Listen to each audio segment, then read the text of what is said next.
kas yra, kodėl tu manęs neišlaisvini. Bet aš vieno dalyko niekada nebijojau. Aš niekada nebijojau šlovinti Dievą. Nes man Dievas davė balsą ir tai man yra dovana šlovinti Dievą. Man jis suteikė tą balsą. Ir gyvenimas bėgo, ir aš ieškojau, ir aš šlovinu Dievą, bažnyčią nueinu, bet kažko tai trūksta Dieve man. Ir kada aš ieškojau, ko man trūksta, atėjo toks vienas momentas, vienas išbandymas, kada po insulto mano senelis iškrito, vienas iš brangiausių žmonių, ir gydytojai pasakė, nebevaikščios jisai, nebekalbės nieko. Ir aš eidavau bažnyčią ir aš kovodavau su Dievu, aš nesutikau su tuo, kas yra. Aš klausiau Dievės, kas yra, aš nesutinku su tuo.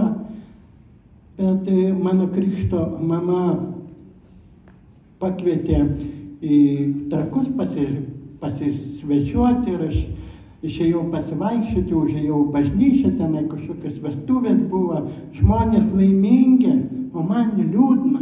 Mano senelis miršta, mano seneliui blogai.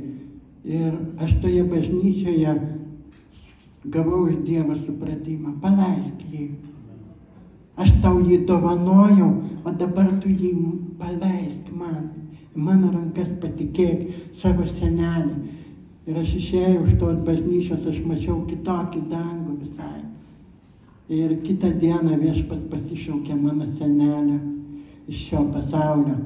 Praėjo keli mėnesiai, vieną dieną mama skambina, sako, teik man tai veikliųjų banketą, Panevėžy šia šlovinimai, šia liudijimai.